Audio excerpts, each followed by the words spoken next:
Welcome to Knife Thoughts. This video, as you can see, is going to be a fancy Knife Thoughts video.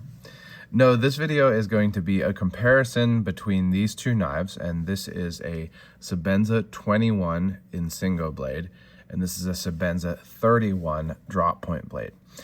And specifically, it's going to be a comparison, kind of an overview, not a true full review because I just got these and I only plan to keep one of them.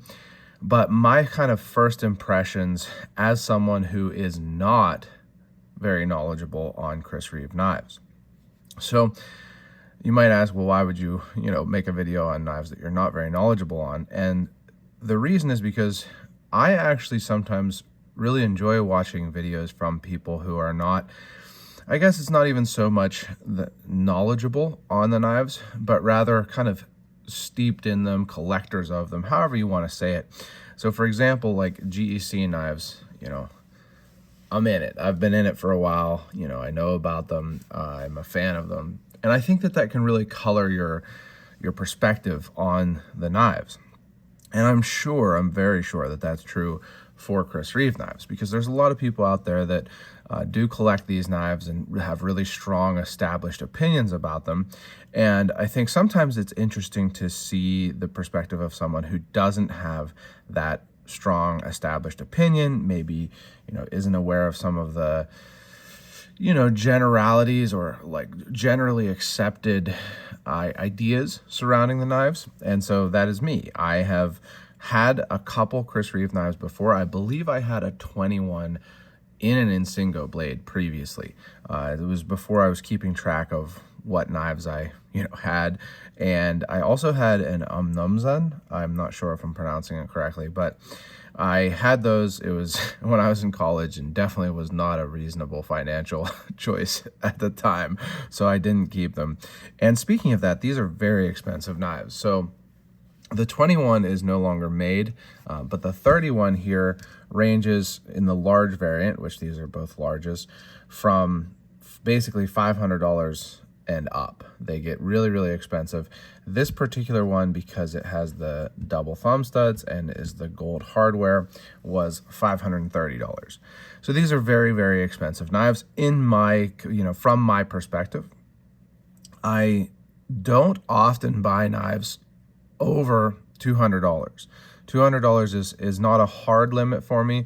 Obviously, I buy, some knives that are made in the USA that usually are over $200, but most often I stay under $200, maybe $250, something like that. I try to find even the USA made knives at deals, like the Benchmade Shootout recently. I got it under $250, things like that. I got a Microtech Ultratech that was a grenade or a second for under $250. So these are basically like twice as much as I normally am comfortable paying for a knife. Now this one I got secondhand from a member of the Barlow Bearcats. Paul, I think, gave me a real good deal on it. I am not, like I say, super knowledgeable or knowledgeable at all on the secondary market of these. But being that it's discontinued and in good shape, I think it was really cool to get to check this out at a reasonable price. And then this one I got from Knife Ship Free. I've actually been waiting for a long time for them to get the Insingo blades back in stock. They had, they've had some with inlays. I didn't really want inlays. They have the Tonto version still, and then they actually did get normal drop points too, and I didn't pull the trigger because I was waiting for the Insingo blade. I got this one from Paul and the Barlow Bearcats, and then these came up and I was like, you know what, I want to see which blade shape I like, which version I like, and I decided to get it, and knowing that I am not going to keep both of them. It's just not something that right now makes sense for me, financially. I try not to spend too much of my personal money on knives, and instead kind of like keep it self-sustained, and you can't be buying a whole lot of $500 knives, doing that. So I am excited to check out these knives, and I want to give you some of my thoughts. Now, I got this one first, actually, and this knife is very broken in. So Sebenzas are known for taking a long time to break in, or having a break-in period. Even, Chris Reeve on their kind of frequently asked questions and about getting your knife, mentioned that it does take some break-in time, a grace period for break-in. But this one, being secondhand, is very smooth. You can see that it's really truly drop close smooth, and that's with no blade play, no side blade play. And these 21s have no forward and back, in comparison to what I've seen reported on the 31s. These 21s seem to universally be very, very solid forward and back. Now, these have a different locking interface than the 31s. What I'm told is that this is a carbonized titanium lock interface. There's not a lock insert, there's not steel on steel, it is titanium on steel. Now, I have had knives in the past, specifically a Spyderco knife, actually maybe 2 Spyderco knives, develop really bad lock stick because it was titanium on steel. One is harder than the other. The steel obviously is harder than the titanium, and so they can stick, get galling, and it can be really frustrating. But it seems like that's not something that people get on these 21s. It definitely doesn't feel like it has it to me. It's easy to unlock, very smooth, and I can't see the carbonization on this, but it is nice and smooth looking. So I'm not sure. That's what I was told, is that it's carbonized, but I'm not 100% sure on that. Now, another kind of functional difference from my understanding is that there's a difference in the blade stop. So this blade pin here, or this stop pin, I've kind of seen it said that it's more burly, more substantial on the 31 versus the 21, and so it's like more okay to flick the knife open. They don't look much different to me. I didn't break out calipers. I don't even know if I own calipers anymore, but they don't look much different to me. I'm not doubting it. I've certainly have seen something along those lines said online, but it's, not something I can readily see. Now, another difference that you might be able to see pretty readily from these is the hole in the handle of the 21 versus no hole in the handle of the 31. My understanding is that this is basically something that was used to hold the handle in place while the knife was being made. And so that process was, done away with. They didn't need it on the new 31s. And one thing that did is it made the inlays a different shape. The inlays on these 21s are kind of 2 strips. I actually think that I like the look of them better than the inlays on the 31s. The 31s have kind of a strange shape to them, the inlays. But again, I haven't had... Actually, I think that either the Namzon or the Sebenza that I had did have inlays, but I don't have one right now, and that was a long time ago, over 10 years ago, so I don't remember it well. Another difference that I see, and again, this is an N of 2 or N of 1 of each of them, is the clip bend. So in 2 different ways, I see a little bit of a difference. One is that there's a little bit deeper of a bend here on the clip of the 31 versus the 21, and then it's kind of same deal. The 31, this clip is a little higher, this bend is a little higher, and the turn is a little bit more abrupt versus on the 21. Now, I haven't, noticed a big difference between that. I think that this clip works fine. I actually have carried this knife. I just got these like 2 days ago, but I carried this one for Easter, and it carried well. I never really knew what the purpose of this bump was, but it seems like it's basically like the seam, the hem, whatever you want to call it, the top of your pocket goes into this area here, and this kind of helps hold it in place. I didn't know that, but it seems like it was doing that. I don't know if it's intended to do that or not, but it seems like that's what it was doing. So kind of an interesting thing there, and another difference. Now, one difference you might notice is that this one has 2 thumb studs, this one has 1. That's not a difference between the 21 and the 31. The normal, regular 31s also have just the thumb stud on the front side. Now, as for that, I'm not sure which I prefer. I noticed when I was cutting with the 31 that I was choking up like this a little bit and felt the point of this back thumb stud kind of into my knuckle there. Now, I probably don't have to choke up that far, or I could choke up farther and kind of hold onto the thumb stud. It's a very, preliminary feeling on that. Whereas with only the front thumb stud, you know, you don't have that. You can hold it there, and your finger can be a bit against the blade, kind of holding on to the guard there. So, you know, one difference, again, you can get a 31 with only the front thumb stud.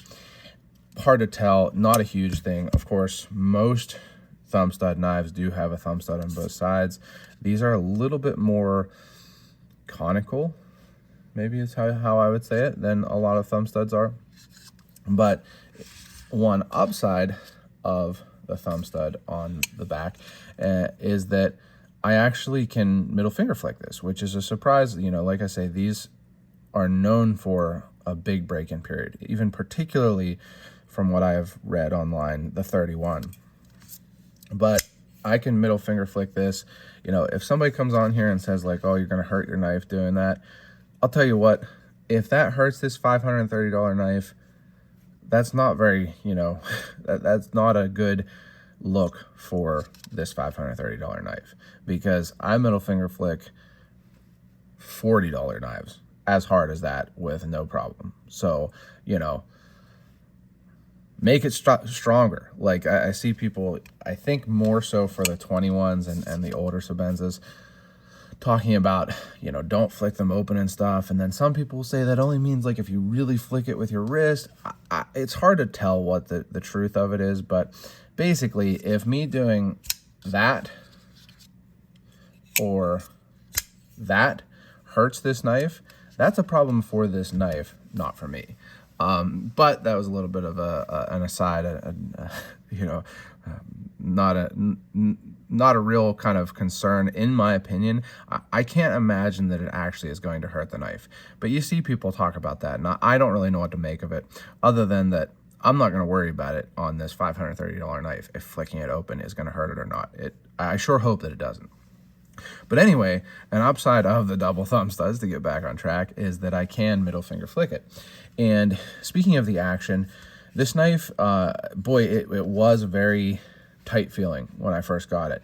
So I actually did loosen the pivot and then tighten it. And, you know, another thing that you see online is that you should just tighten these down the whole way, and it seems like that is the case. These are a bushing, so, you know, you're not adjusting the pivot in the way that a lot of knives, you know, you do adjust. It certainly is true for the 21s. I've been told that these you want to just crank down the whole way, and I've also kind of heard that these don't need Loctite, whereas you do put Loctite on the 31. So I put Loctite on this, cranked it down pretty much the whole way, and after, you know, a day or two of flicking it open and closed, basically it's not drop closed. Like, again, I'll show you this 21 is very much drop closed smooth. This is not that. Still getting kind of used to the thumb studs there, and not pushing on the lock bar, but you know, you can shake it and it'll start to close anyway. So it's smoother than it was for sure. Now, I can't remember, I should have taken a picture. I can't remember if it was like truly 100% perfectly centered when I got it. It is not now, and I, by the recommendation of Peter from the Barlow Bearcat Club, who's a big fan of Chris Reeve knives, I checked to make sure that these screws were in the whole way. You know, that's really where the centering comes from in large part. The centering actually didn't move at all. It didn't move or really even develop blade play when I loosened this this pivot screw. So, you know, he said to check these to make sure that they are tight. They feel tight. I mean, it doesn't seem like I should tighten them down anymore. They seem like as tight as I would make any screw on a knife. So, you know, those are tight. And then this one I did end up tightening down the whole way. I mean, not, you know, wrenching on it so that I have to worry about stripping it or breaking the little Allen wrench that comes with it, but pretty much the whole way down. And there's no blade play. Like I say, there really wasn't any blade play even with it not tightened the whole way down, but there's definitely none with it tightened the whole way down. And it's not 100% perfectly centered. I would say it's off by like a millimeter maybe towards the clip side. Now, I've looked at it a million times to make sure that it's not close to touching, you know, on this side of the knife here, and I don't think that it is. And again, like I said, it doesn't seem like the centering changes when I tighten it down more. So that's, you know, an interesting thing. Whereas this one is, I would say, pretty close, maybe Also slightly not 100% perfectly centered, maybe a 0.5 millimeter towards the other side, towards the show side, but a little bit closer to perfectly centered. Speaking of the lockup, one thing that I have heard is that a lot of people have forward and back play in the locks of their 31s. Now, I don't have that. I have checked and checked and checked because, to be completely honest, if I did, I would not be happy with it. You know, again, a $530 knife should not have forward and back blade play when you can buy a, you know, certainly you can think what you want about Chinese knives, but like a $60 Chinese frame lock, maybe $100, but $60 Chinese frame lock, and it won't have forward and back blade play. So I would have been disappointed if it had, and thankfully mine doesn't. That's something that I also see people talking about being common on these 31s, but I have not experienced. Now, moving on to really the big difference between these two, in my opinion. Actually, no, one more thing that I wanted to talk about was the lock interface itself. I mentioned that this is just a normal frame lock, and that means that there's a detent ball in the side of the lock bar. So you get that normal where it falls off of the detent ball and then it locks up. So it feels like a normal frame lock to me. Again, falls off of the detent ball and then locks up. That is not the case on the 31. The 31 has a ceramic ball bearing lock interface. So it's actually ceramic ball going against the blade here. And so that's going to take away the issues of, you know, galling, of the lock bar wearing quicker than the blade, all those kinds of things. But it also means that this has what's called, or what I'll call, a ramped detent. So whereas the 21, it falls off of the detent ball and then locks, this just smoothly moves from unlocked to locked, and I really like it. I actually, you know, had a couple people, I believe both Paul and Peter from the Barlow Bearcat Club said they prefer the feeling of the 21. I definitely prefer the feeling of the 31. It just feels like fancier to me. It feels more different than every frame lock that you get. You know, there's a million titanium frame locks out there now, and this makes it feel, you know, definitely different because it doesn't have that normal, you know, kind of two movements. It's just one movement right into there. And I really like how that feels. I definitely prefer that. But then moving on to the blade shape. So the Insingo, a lot of people prefer this Insingo. It's like a modified Wharncliffe, Sheepfoot, somewhere between the two. And I initially thought that I would want that blade. It just, you know, it's kind of a unique looking blade. It's more different than the drop point, or at least it was. Now there are a lot of modified sheepfoot blade knives on the market, whereas maybe there weren't as many when the Insingo came out. But you know, it also sometimes is seen as more practical because it's more of a, you know, curved, gradually curved belly. You still have a tip to it. There's a false edge swedge there, and so, you know, it's a very highly, you know, liked and recommended blade, probably the most recommended of the blades. So I thought that I would want that, and you know, it is a good looking blade, but to be honest, getting both of them, I like the looks of the drop point better. I think it's just a more classic looking knife. It looks more like a really classy, classic, usable knife to me. Now, there's nothing wrong with the Insingo. I will say that I prefer the look also closed, where that drop point really sits deep down within the frame of the knife, within the handle. I do prefer that. You know, it makes it a little bit lower, you know, lower riding in your pocket, takes up less room, and it's one of those things where I don't think I'm going to see a huge difference in the usability of these two blades in my use. You know, I used this to cut up some food for my son yesterday, stuff like that, and I think it worked fine. You know, the other thing is that this is S35VN, which is a great steel. You know, of course, Chris Reeve, I'm sure, does a great job heat treating it, but this is Magna Cut, and it is heat treated very hard. So it's something that definitely is worth something to me. I don't think that I have any Magna Cut knives in my carry or collection right now. So it's nice to have one, especially, on a fancy knife like this. So while I thought that I would like this Insingo better, I do think that I'm leaning towards this drop point. Now, all of this kind of put together comes to an interesting point, kind of a two-sided point where, even to me, it doesn't necessarily make a whole lot of sense. And that is that, honestly, would I recommend buying one of these knives from these first impressions to your average knife enthusiast? I don't know that I would. And the reason for that is because while they feel super nice, they feel super secure, super solid, the lockup on the 31 in particular feels really, really, really nice. They're obviously super well made. They're obviously, very, very well put together.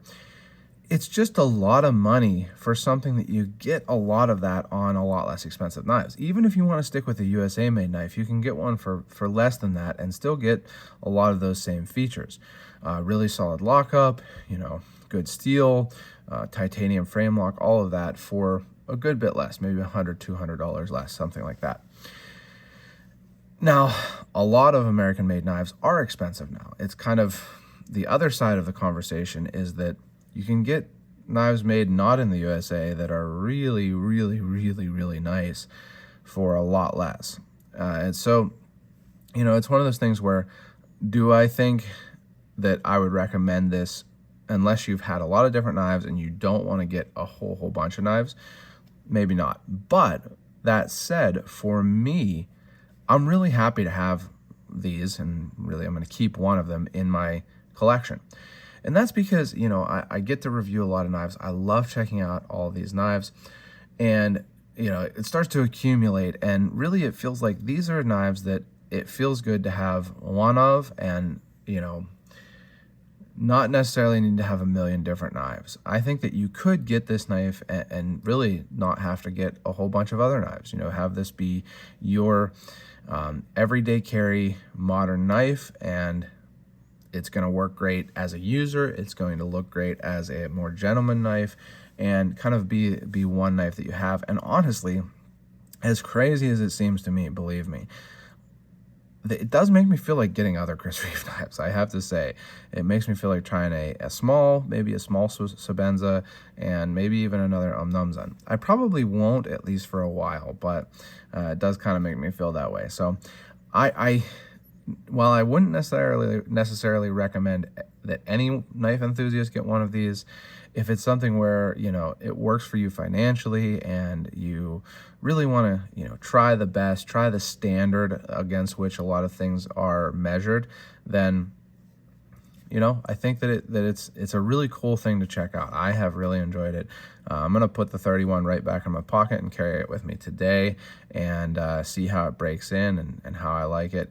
And I will definitely be doing a full review of probably it. I was going to say whichever one I'm going to keep, but I'm planning to keep it. So if you would like to see my full review, make sure you subscribe to the channel, click the bell, and select all so you know when I post new videos.